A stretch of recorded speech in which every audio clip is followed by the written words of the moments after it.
Ô, gente, Roberto Relubíscaro aqui, uma das melhores, mais bem pesquisadas, mais completas e angustiantes minisséries que eu já vi é Chernobyl, lá da HBO, né, que tem um elencaço, reconstituição de época, assim, primorosa e conta com detalhes, né, assim, agônicos, os antecedentes, o durante e o depois do acidente radioativo em Chernobyl, lá na União Soviética, em 1986. Depois foi lançado um filme russo que foi propagandeado como uma resposta à minissérie, mas eu nunca quis ver. Agora, em outubro de 2025, numa tarde chuvosa de domingo, com uma fila assim imensa de coisas melhores e mais modernas e mais para ver, eu decidi deixar tudo de lado para ver Chernobyl, o filme. Por quê? Porque tá no catálogo da Globoplay, agora em outubro de 2025, tá? E no catálogo da Amazon Prime. Então eu acabei vendo.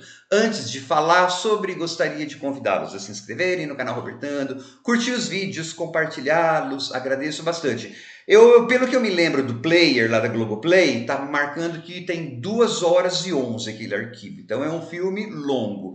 Os primeiros 30 minutos e um pouquinho mais, o que eu vi foi uma história de reconciliação, reconhecimento ou não de paternidade e semente de história de redenção por de um bombeiro que tem dificuldade em se relacionar, né? Sempre ele vai embora. Sempre ele vai embora. Ele vai, aliás, o filme é isso, ele vai e volta, né? Tentando se reconciliar com essa Olga e com o menininho de 10 anos lá. Esse bombeiro bonitão, que é o ator principal do filme, ele inclusive é o diretor.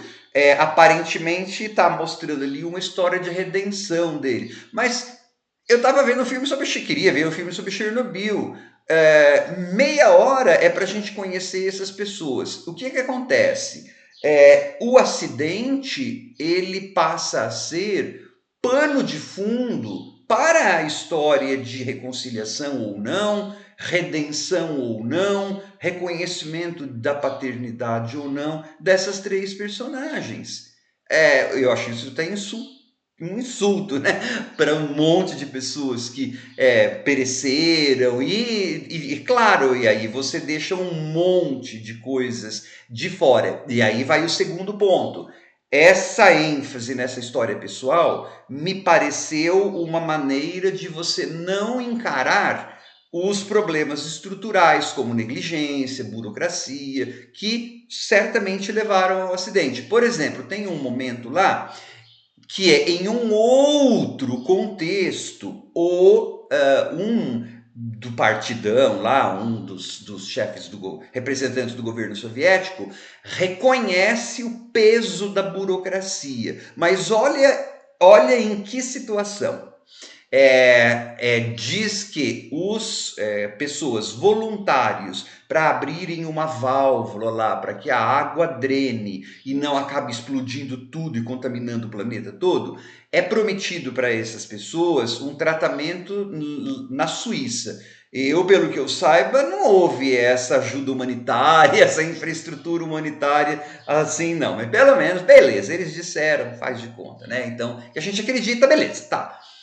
Então, o bombeiro, ele topa fazer porque o filhinho dele estava vítima de radiação. Por quê? Porque, assim, convenientemente, quando explode lá o reator, o menininho, filho dele, estava passeando de bicicleta em frente à usina.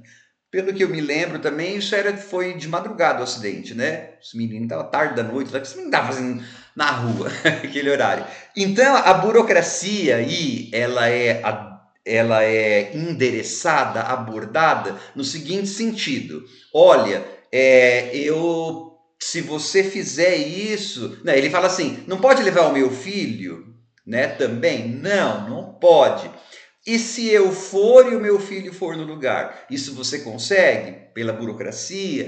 Isso eu consigo. Então é assim, A burocracia, ela é assim, acho que eles não podiam deixar de falar, mas ela está num outro contexto. Ela não está no contexto do isso que foi um dos fatores de detonar tudo lá, né? Então você tem um filme que basicamente tem o seu tempo todo inchado por esse relacionamento pessoal. E aí, então, esse bombeiro, ele vai e volta.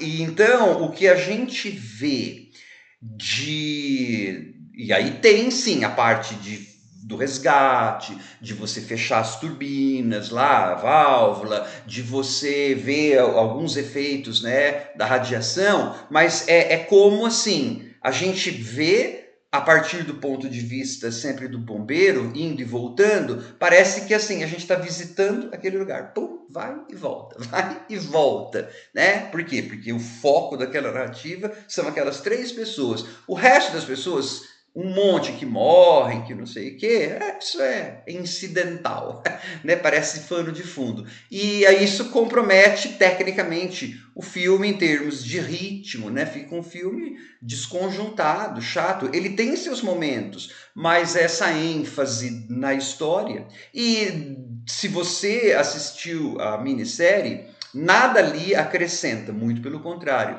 E se você não viu a minissérie, olha, aguentar uma chatice dessa, porque esse tipo de história de amor tem 300 mil filmes sem que você precise ver gente ferida com radiação na cara, né? E aí tem uma coisa final que eles fazem lá, que é uma atitude que essa mãe toma, que eles fazem como se fosse um grande ato de amor dela para o bombeiro, né?